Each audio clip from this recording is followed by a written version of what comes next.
साहब ये फरमाइए कि जो सियासी जमातों के अंदर लड़ाई है, आखिर जब सियासी जमातें उसको हल नहीं करेंगी तो ज़ाहिर पाकिस्तान के ऊपर तो अफेक्ट आएगा फिर इसका। जी बिल्कुल चौधरी साहब, हर सियासी जमात के अंदर एक लड़ाई मौजूद है। तहरीक इंसाफ हो, पीपल्स पार्टी हो, मुस्लिम लीग नून हो, हर जगह लीडरशिप का जो ट्रांजिशन है वो होता हुआ नजर आ रहा है। उसके ऊपर क्वेश्चंस खड़े हो रहे हैं, कोई किसी जगह स्पेस मांग लेने की कोशिश कर रहा है। सवाल ये कि ये सारी बातें हेडलाइंस तो बन जाती हैं और इनके ऊपर हम प्रोग्राम्स के अंदर गुफ्तगू भी कर लेते हैं, लेकिन उस सारी चीज में जो पसे पुश चीज चली जाती है वो अवाम के इश्यूज है। इस वक्त मुल्क ऐसा लगता है अवाम इररेलेवेंट हो चुके हैं कि ये जो सारा हुक्मरान तबका है, ये हुक्मरान तबका अपनी आपस की लड़ाई में ऐसा मगन है कि इसको परवाह ही नहीं है कि 24 करोड़ लोगों के साथ क्या हो रहा है। उनकी लोगों को नहीं पता इस वक्त पाकिस्तान में कि उनका महीना कैसे गुजरना है, उनका हफ्ता कैसे गुजरना है, या जो दिहाड़ीदार तबका है कि उनका दिन कैसे गुजरना है। और ये तमाम जमातें जो है वो अपनी अंदर की लड़ाइयों में मगन है। आप इस चीज से अंदाजा लगाए कि अभी प्रिज्यूमेबली 5 दिसंबर को इलेक्शन कमीशन ने शेड्यूल का अनाउंसमेंट करनी है, यानी कि हफ्ता तकरीबन रह गया। किसी एक जमात का मंशूर तैयार नहीं। बिल्कुल सही बात।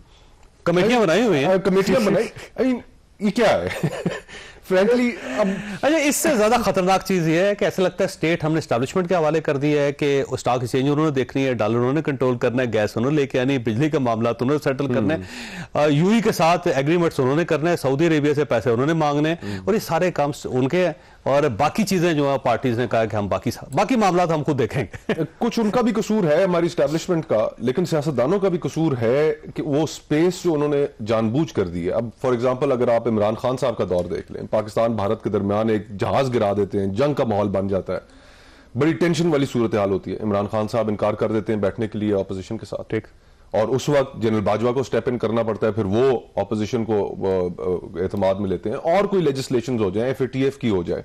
अब FATF की जो सारी लेजिस्लेशन थी GHQ में हुई, और जो सारे जो सियासतदान थे वो तो नाकाम हो गए कि एक दूसरे के साथ नहीं बैठ पा रहे थे।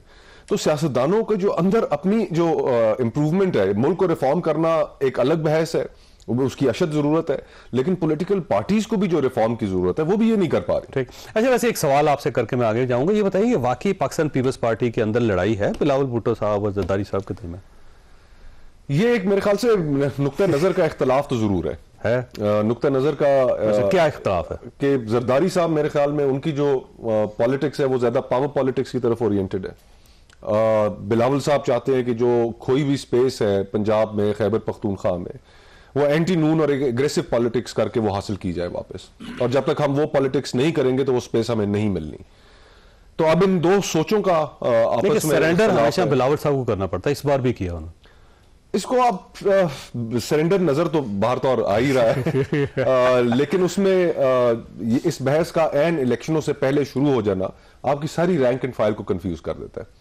जो वोटर है उसको भी कंफ्यूज कर देता है कि यार इस पार्टी के अंदर तो अभी यही नहीं तय कि कौन किसने चलाना है, किसने नहीं चलाना है, और किसकी कितनी स्पेस है, कितनी स्पेस नहीं है, किसकी बात पे एतबार करें, किसकी बात पे ना एतबार करें।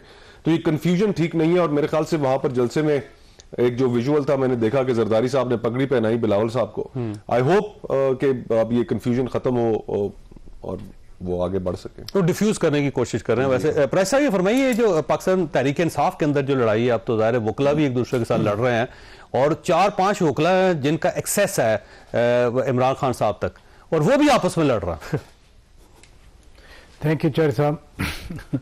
यानी जो पार्टी अताब में हो उसमें तो लड़ाई होती है। नहीं, इतनी लड़ाई इस तरह तो नहीं होती। नहीं, देखे ना, बात यह है कि एक चीज तो PTI में फर्म है कि PTI इमरान खान का नाम है, नहीं, नून लीग भी नवाज शरीफ का नाम है, बाकी जितनी पीपल्स पार्टी भी जरदारी साहब का नाम है, बाकी जितनी भी कोई लड़ते रहे वकील हों, इसलिए वकील आपस में लड़ रहे हैं कि एक्सेस वकीलों को है। बाकी कौन जा सकता है? मुझे ये बताइए कि क्या शाह महमूद कुरैशी, चौधरी परवेज इलाही वो वहाँ रोजाना मीटिंग कर रहे हैं, या असद कैसर मीटिंग कर रहे हैं, या अली मोहम्मद खान मीटिंग कर रहे हैं, या कर सकते हैं, या शहरयार आफरीदी मीटिंग कर सकते हैं? इसलिए लड़ रहे हैं, इसलिए कि सारे एम्बिशियस हैं ना, सब में अपनी अपनी एम्बिशन है। मसलन वो शेर अफजल मरवत, खैर आपके तो दोस्त हैं ज़ाती, तो उन्होंने जो पहले दिन बात की, सच तो बात वही थी ना, उस दिन पूरी पार्टी ने, कोर कमेटी ने या उनका मीडिया सेंटर ने उनकी कंट्राडिक्शन की।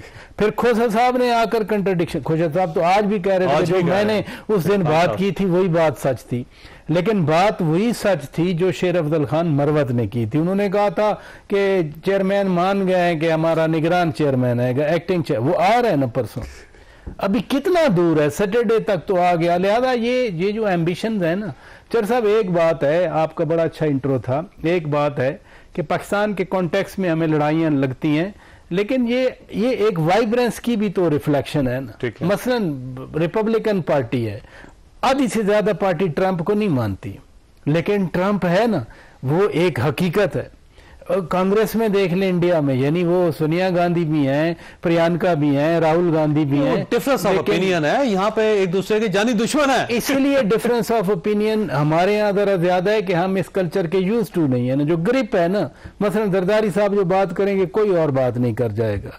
बिलावल भुट्टो जरदारी एक स्ट्रेटजी से चल रहे हैं कि वो जो यूथ की पार्टी का जिनका दावा था वो पार्टी अब तितर बितर हो रही है, तो किसी तरह उस यूथ को कैप्चर किया जाए। आप एक इलेक्शन कैंपेन के दौरान एक स्ट्रेटजी को, एक स्लोगन को, या एक जो उनका टारगेट है, हम उसको भी नेगेटिव। जरदारी साहब का ख्याल ये है कि वोट से गवर्नमेंट में नहीं आना हमने, ये सेटलमेंट के साथ आना है हमने।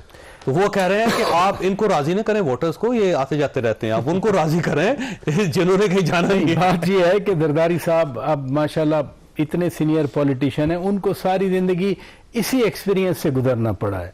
मसलन 90 वाली हुकूमत गई थी, कैसे गई थी, इसाक खान के साथ एक दिन पहले इसाक खान का ही जेल में डाला हुआ बंदा दूसरे दिन जनाब वाटर एंड पावर के मिनिस्टर का ओथ उठा रहा है, उन्होंने वही इसाक खान को तो ओथ ले रहा है। फिर लगारी के साथ लड़ाई क्या थी, यही लड़ाई थी।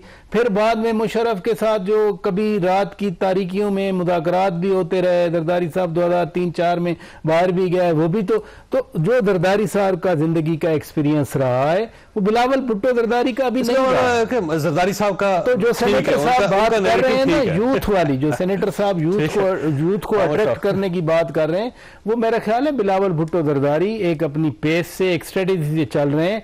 पंजाब में वैक्यूम तो है ना, मसलन जो पंजाब में है, खैबर पख्तूनख्वा में है, बलूचिस्तान में है, बलूचिस्तान की रियलिटी और है चोर साहब। वो तो जो लाइन कभी पाकिस्तान पीपल्स पार्टी का होता था, जो लाइन हैं बलूचिस्तान की, वो ड्रान है। पंजाब में जो एंटी नून वोट है या यूथ है, वो अभी तो शेल्टरलेस हो गया ना, वो किधर जाएगा? अगर कोई अटेम्प्ट करता है उसको, तो राइट पॉलिटिकल स्ट्रेटजी में जाएगा। वैसे ये नून लीग के अंदर भी ज़ाहिर बड़ी रिफ्ट है इस वक्त।